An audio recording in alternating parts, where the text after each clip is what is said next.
voy a hablar de un tema central de la fe. Es el sacerdocio y su relación con los sacramentos, sobre todo la Eucaristía, el bautismo y cómo esto se relaciona con el sumo sacerdocio de Jesús, la cruz y la iglesia como su esposa.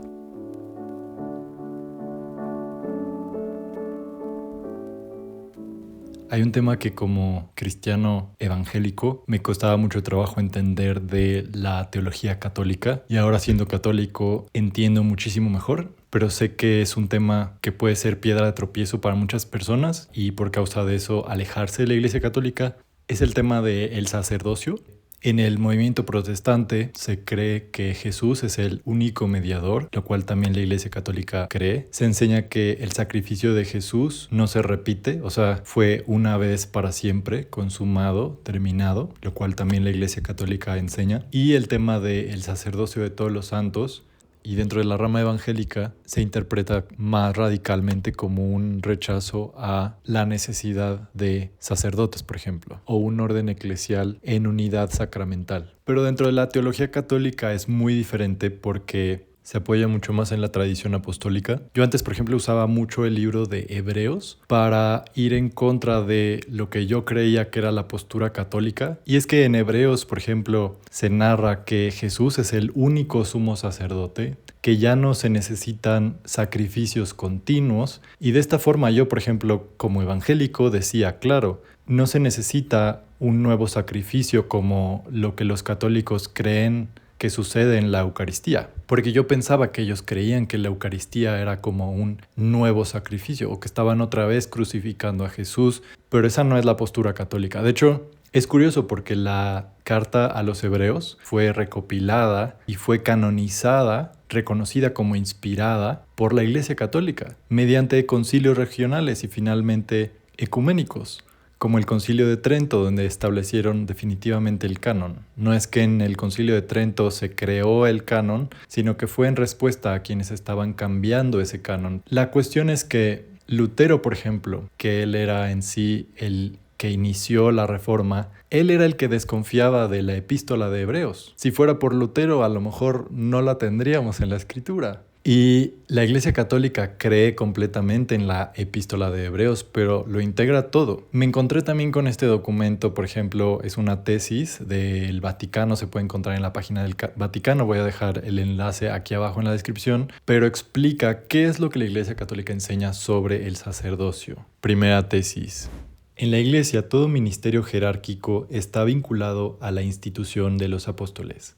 Tal ministerio querido por Cristo es esencial para la Iglesia. Por su intermedio es como el acto salvador del Señor se hace sacramental e históricamente presente a todas las generaciones. Aquí voy a hacer una pausa. Yo como evangélico creía en el bautismo, ¿no? Creía que el bautismo era un medio de gracia en donde Dios obraba y santificaba o ayudaba a una persona a volver a nacer. Era algo espiritual, profundo, divino. Pero al mismo tiempo yo creía y sabía que la persona que bautiza, o sea, la persona física, no es la que está haciendo ese trabajo de santificación. Esa persona en sí solo está haciendo un movimiento muy sencillo, ¿no? Que es sumergir a una persona, a lo mejor decir una fórmula, decir una oración. Pero ese trabajo santificador, ese nuevo nacimiento, como Jesús dice en Juan 3, ocurre a partir de la obra de Dios, actuando a través de ese ministro, ¿no? Ese ministro, por ejemplo, esa persona que está bautizando,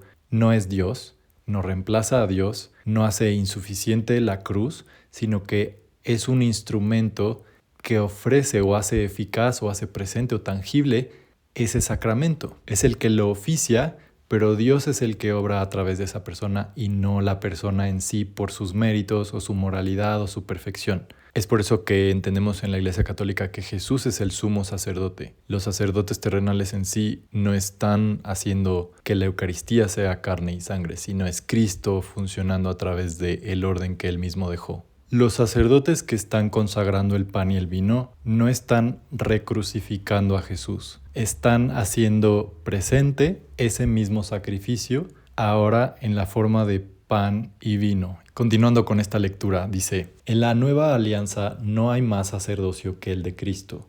Este sacerdocio es el cumplimiento y superación de todos los sacerdocios antiguos. En la Iglesia Católica, todos los fieles son llamados a participar de él. El ministerio jerárquico es necesario para la edificación del cuerpo de Cristo, que es donde se realiza esta vocación.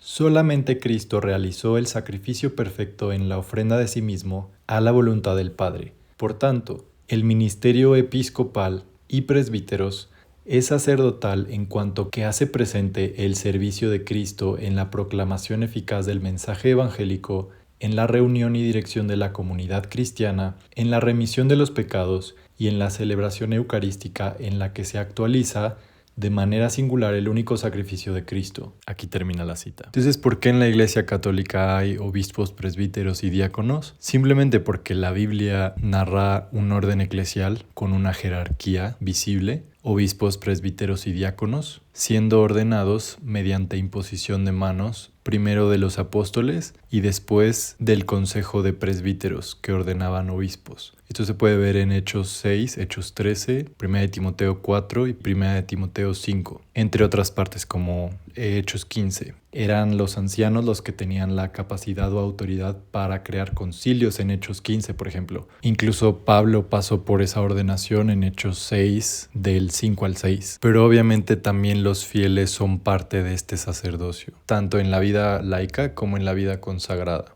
Y este sacrificio se culmina también en no solo la liturgia, en la celebración eucarística, donde nos unimos en el sacrificio de Cristo, sino también en nuestra vida diaria, cuando somos llamados a ser discípulos de Jesús, ser luz en medio del mundo de tinieblas. Sobre este tema, el Catecismo, por ejemplo, menciona: Cristo, sumo sacerdote y único mediador, ha hecho de la Iglesia un reino de sacerdotes para Dios y su Padre. Toda la comunidad de los creyentes es como tal sacerdotal. El sacerdocio ministerial o jerárquico de los obispos y de los presbíteros y el sacerdocio común de todos los fieles, aunque su diferencia es esencial y no solo en grado, están ordenados el uno al otro. Ambos en efecto participan cada uno a su manera del único sacerdocio de Cristo. ¿En qué sentido? Mientras el sacerdocio común de los fieles se realiza en el desarrollo de la gracia bautismal, vida de fe, de esperanza y de caridad, vida según el Espíritu, el sacerdocio ministerial está al servicio del sacerdocio común, en orden al desarrollo de la gracia bautismal de todos los cristianos. Es uno de los medios por los cuales Cristo no cesa de construir y de conducir a su Iglesia. Por esto es transmitido mediante un sacramento propio,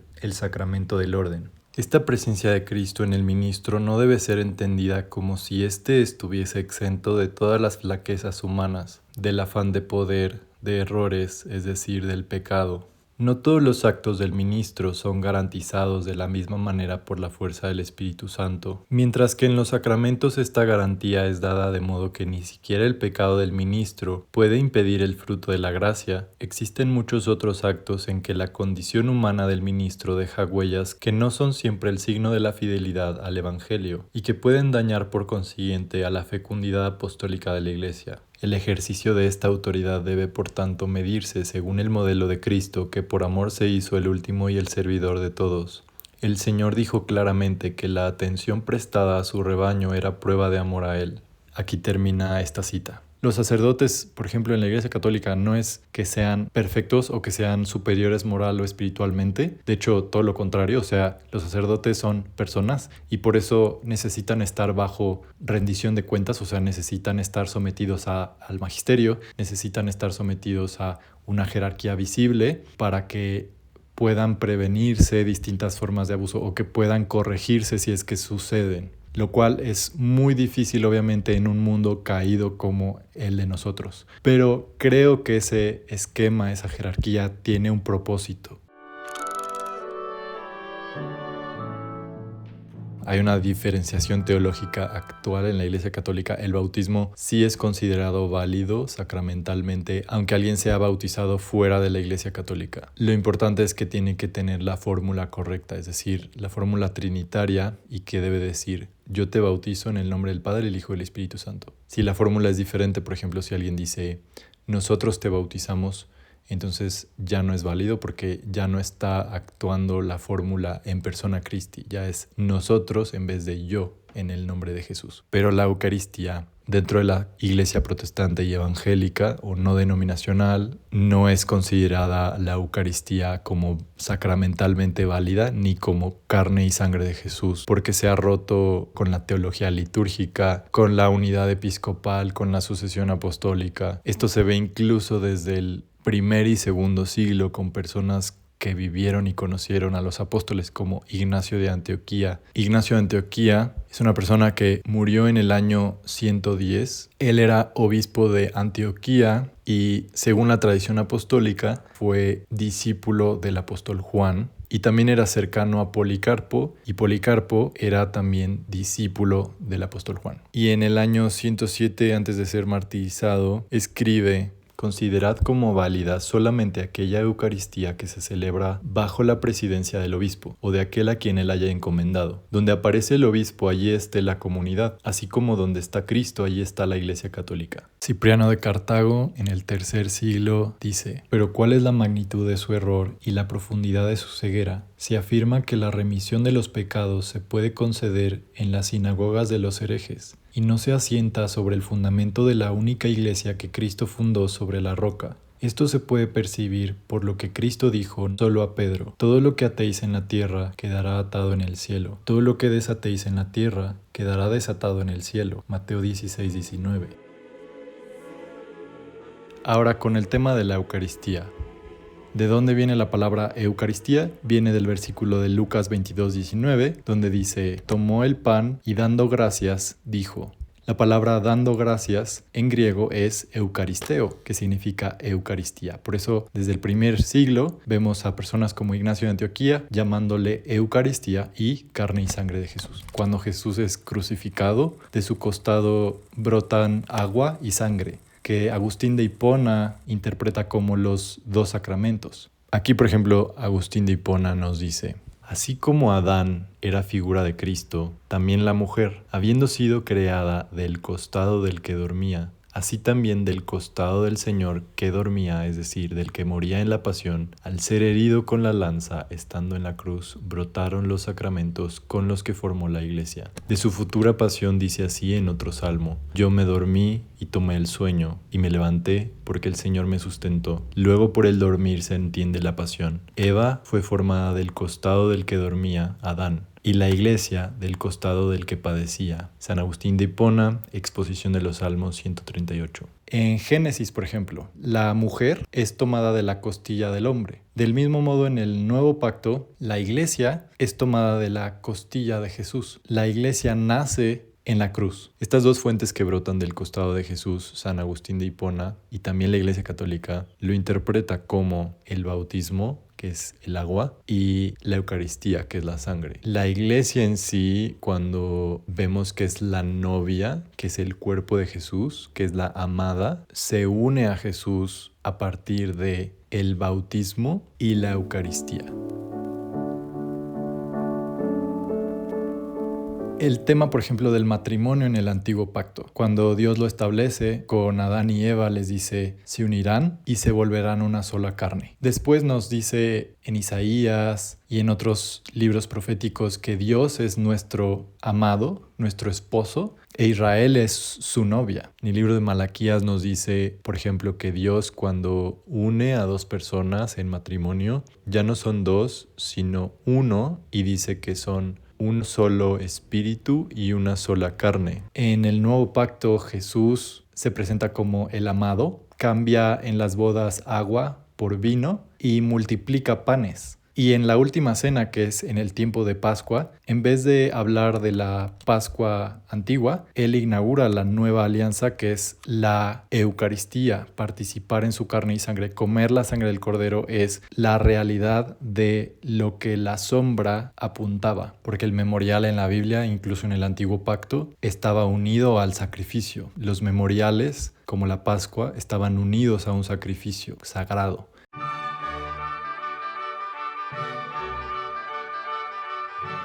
Corintios nos dice que la muerte llegó a través de una persona, Adán, pero la vida eterna llegó a través de Jesús. Adán y Eva trajeron la muerte a través de comer del fruto del árbol del conocimiento del bien y del mal. Pero también estaba el árbol de la vida, el árbol de la vida eterna. El fruto del árbol de la vida eterna, Dios lo escondió de Adán y Eva para que no vivieran eternamente en ese estado caído en el que estaban. Jesús vino a redimirnos, no solo a justificarnos, sino también a santificarnos, a darnos una nueva naturaleza, uniéndonos a la suya. Y después en el libro de Apocalipsis habla de el árbol de la vida estando presente de nuevo. Dentro de la teología católica se entiende el árbol de la vida siendo la cruz. De la cruz es donde brota la vida eterna y nosotros tenemos que comer del fruto del árbol de la vida, así como Adán y Eva comieron el fruto que los llevó a la muerte. Pero este nuevo fruto del árbol de la vida, dentro de la teología católica, se entiende como la Eucaristía, que es la carne y sangre de Jesús. Y hay un paralelismo también con la cena del Cordero del Antiguo Pacto, la Pascua. Cuando los judíos comían el Cordero, era un recordatorio, un memorial de la forma que Dios los había sacado de la tierra de Egipto y los había redimido de las manos del enemigo, la muerte, como nos dice Hebreos 1 y 2. Entonces Jesús, siendo esa paga del pecado para pisar la muerte, para redimirnos a nosotros, a nuestra carne, nuestra sangre y nuestro espíritu.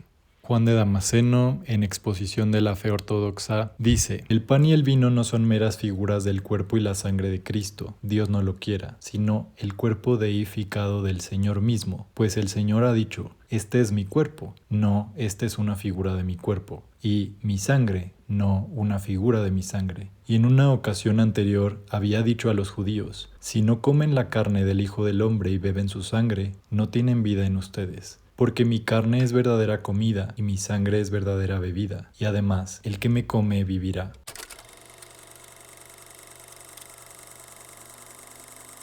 Un punto controversial es la idea o enseñanza de la transubstanciación, que es una enseñanza católica, sobre la Eucaristía siendo substancialmente carne y sangre de Jesús, cuerpo, alma y divinidad. Hay un versículo que yo antes utilizaba de Juan 6 para intentar desvalidar el hecho de que la Eucaristía fuera carne y sangre de Jesús, donde Jesús dice: es el Espíritu el que vivifica, la carne para nada aprovecha. Y yo decía, bueno, esto significa que la carne no aprovecha, entonces él no está diciendo que comamos su carne. Pero esto contradice lo que él decía en ese mismo capítulo, que necesitamos comer su carne. Él nos está contradiciendo a sí mismo. Juan Crisóstomo, uno de los padres de la iglesia, en el V siglo, habla sobre Juan 6. Voy a compartir un poco de la homilía. Su significado es: deben escuchar espiritualmente lo que se refiere a mí, pues quien escucha carnalmente no aprovecha ni obtiene ningún beneficio. Era carnal cuestionar cómo bajó del cielo, creer que era hijo de José, preguntar cómo puede darnos su carne para comer. Todo esto era carnal cuando debieron haber entendido el asunto en un sentido místico y espiritual. Pero, dice alguien, ¿cómo podían entender lo que significaba comer carne? Entonces era su deber esperar el momento oportuno e indagar y no abandonarlo. Las palabras que yo os hablo son espíritu y son vida, es decir, son divinas y espirituales. No tienen nada de carnal, no están sujetas a las leyes de las consecuencias físicas, sino que están libres de tal necesidad. Incluso están por encima de las leyes establecidas para este mundo y tienen también un significado diferente. Aquí termina la cita. Cuando Jesús les dice: es necesario que coman mi carne y mi sangre, lo estaba hablando de forma verdadera, no estaba diciendo una parábola. Era necesario comer su carne y su sangre. Pero lo que él les estaba reprochando a los judíos era que ellos estaban escuchando esto de modo carnal. Y Jesús les decía: las palabras que yo les he hablado son espíritu y son vida, y deben de creerse a través de la fe. Esto también está muy relacionado a la incredulidad de los judíos con la resurrección, porque como Pablo dice: no digan en su corazón quién subirá al cielo, es decir, para traer a Cristo abajo, o quién descenderá al abismo, es decir, para resucitar a Cristo de entre los muertos. el intentar ver terrenalmente o a partir de la lógica humana la enseñanza de la resurrección, porque no se puede explicar sino mediante la fe, que Dios obra milagros y Dios puede convertir el pan en su cuerpo y su sangre. Dios puede multiplicar panes, cambiar el agua en vino, resucitar, y todo esto excede y supera los razonamientos carnales. Juan Crisóstomo dice, por ejemplo, Juan 6:55, porque mi carne es verdadera comida y mi sangre es verdadera bebida. ¿Qué dice? O bien desea declarar que este es el verdadero alimento que salva el alma, o bien asegurarles lo que se había dicho, para que no pensaran que las palabras eran un mero enigma o parábola, sino que supieran que es absolutamente necesario comer el cuerpo. Pero muchos de los discípulos al oír esto dijeron, dura es esta palabra. Pensaban que pronunciaba palabras demasiado elevadas para su verdadero carácter y que estaban por encima de él mismo. ¿Qué entonces no es su carne carne? Ciertamente es carne. ¿Cómo dice entonces que la carne de nada aprovecha? No habla de su propia carne, Dios no lo quiera, sino de quienes recibieron sus palabras de manera carnal. Pero, ¿qué es comprender carnalmente? Es simplemente mirar lo que tenemos ante nuestros ojos sin imaginar nada más allá. Esto es comprender carnalmente, pero no debemos juzgar así por la vista, sino mirar todos los misterios con los ojos internos. Esto es ver espiritualmente. Quien no come su carne ni bebe su sangre no tiene vida en sí mismo. ¿Cómo entonces de nada sirve la carne si sin ella no podemos vivir? ¿Ves que las palabras la carne no aprovecha nada no se refieren a su propia carne, sino a los oídos carnales de las personas que estaban con él? También está Agustín de Hipona. Sobre Juan 6 dice, pero Jesús, ¿qué añade entonces? Es el Espíritu el que vivifica, la carne de nada aprovecha. Preguntémosle, pues Él nos lo permite. Oh Señor, buen Maestro, ¿de qué manera la carne de nada aprovecha? Si has dicho, si el hombre no come mi carne y bebe mi sangre, no tendrá vida en él. ¿O acaso la vida de nada aprovecha? ¿Y por qué somos lo que somos, sino para tener la vida eterna que prometes por tu carne? Entonces, ¿qué significa que la carne de nada aprovecha? De nada aprovecha, pero solo en la forma en que ellos la entendían. En efecto, entendían la carne como cuando es descuartizada en un cadáver o vendida en la carnicería, no como cuando es vivificada por el Espíritu. Por eso se dice que la carne de nada aprovecha. De la misma manera que se dice que el conocimiento envanece. Entonces, ¿deberíamos odiar el conocimiento de inmediato? Ni hablar. ¿Y qué significa que el conocimiento envanece? Conocimiento solo, sin caridad. Por eso añadió, pero la caridad edifica. Por tanto, añadid al conocimiento la caridad, y el conocimiento será provechoso, no por sí mismo, sino por la caridad. Así también aquí, la carne no aprovecha nada, solo cuando está sola. Que el espíritu se añada a la carne como la caridad se añade al conocimiento y aprovecha mucho. Porque si la carne no aprovechara nada, el Verbo no se haría carne para morar entre nosotros. Si a través de la carne Cristo nos ha aprovechado mucho, ¿acaso la carne no aprovecha nada? Pero es por la carne que el Espíritu ha hecho algo por nuestra salvación.